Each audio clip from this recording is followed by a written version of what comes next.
तो मैंने कहा मुझसे अब बड़ी आयु में श्यामलाल जी बैठे हुए हैं, सत्यनारायण जी बैठे हुए हैं, तो और कई भ्राता हैं, ये आगे बढ़े वानप्रस्थ की दीक्षा ले तो मैं भी चलूं।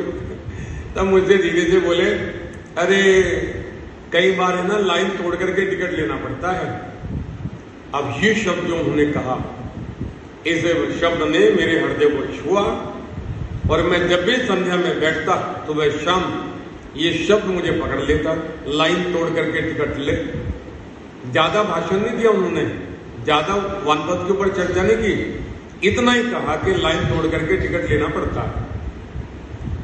और ईश्वर की कृपा थी कि मैं बैठता उठता, इस शब्द ने मेरा पीछा नहीं छोड़ा और 52 वर्ष की आयु में मैंने वानप्रस्थ की दीक्षा ली पत्नी सहित, और पहला फोन उन्हें किया कि मैंने लाइन तोड़ करके टिकट ले लिया। एक शब्द यदि हमारे मन में जिज्ञासा है, और ये जिज्ञासा होनी भी चाहिए, आर्य समाज का नियम कहता है सत्य को ग्रहण करने और असत्य को छोड़ने में सर्वदा उद्दत रहो, तैयार। ये नहीं कि कल से शुरू करूंगा, 1 घंटे से बाद शुरू, इधर सुना, ग्रहण किया सत्य, इधर आचरण शुरू हो गया। यदि मन बनाना है शुद्ध तो, और इस भव सागर को पार करना है तो। ऋषि ध्यान जी महाराज का जीवन आप देखें, ज्यादा बड़े बड़े भाषण नहीं उनके हुआ करते थे, थोड़ी देर के प्रवचन होते थे।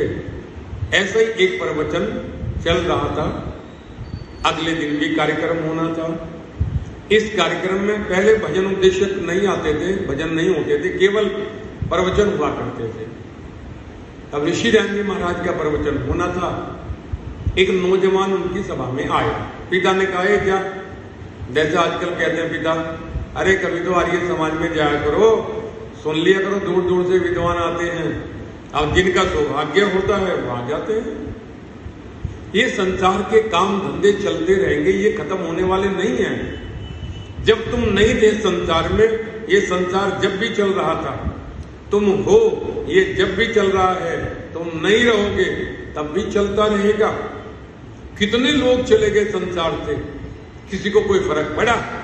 1-2 दिन के लिए रोए धोए, शोक सभा मनाई, शांति पाठ किया, एक बात ठीक है, खत्म करने का, जिक्र भी नहीं करने का, याद मत दिलाना, याद भी नहीं करते लोग। संसार तो ऐसे चलता रहता है। इसलिए काम छूट जावे, लेकिन ये जो सत्संग का कार्य है नहीं छूटना चाहिए। ये तो परमात्मा है, कहां को कितना दे देता है।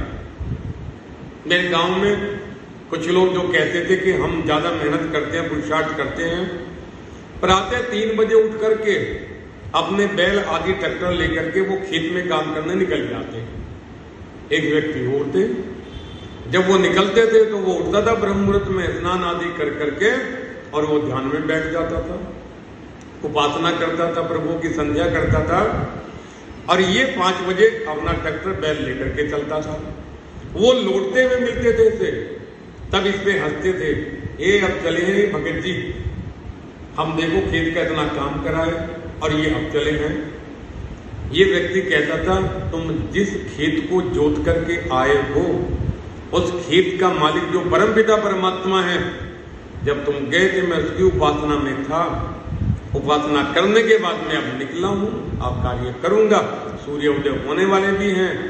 और जब देखा करते लोग, बोले ये 3 बजे चले जाते हैं, इनके खेत में तो इतनी उन्नति है नहीं, फसल बढ़िया नहीं है। और ये व्यक्ति जो ब्रह्म की उपासना करने के बाद में अपने काम पे निकलता है, फसल लहरा रही होती है। देने वाला तो परमात्मा है, मेहनत कर तो हर व्यक्ति करता है।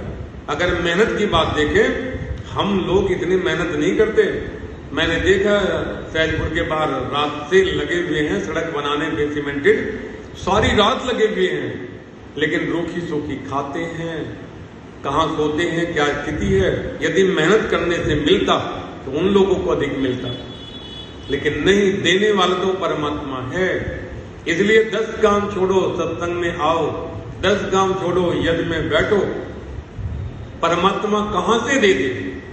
हमने तो देखा है कमाने वालों को, कहते हैं इतना कमाते थे और बड़ी सावधानी बरतते थे, लेकिन उसके बाद में भी कहां से ले लिया परमात्मा ने।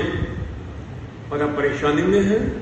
बोले समय दिया था यज्ञ में, सत्संग में, हम बोले बस यही तो भूल हो गई। पता लगता देने वाला परमात्मा है, लेने वाला परमात्मा है।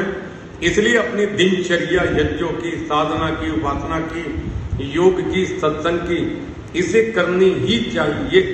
ये करने के बाद में फिर खूब मेहनत करो, सारा दिन खूब धन कमाओ, खूब व्यापार करो, लेकिन ये समय लेकर के, इसे छोड़ करके वो करोगे, पश्चाताप भी हो सकता है। अंतिम समय तक विचार करोगे, अरे जिस परमात्मा की उपासना के लिए आए थे वो तो कर ही नहीं पाए।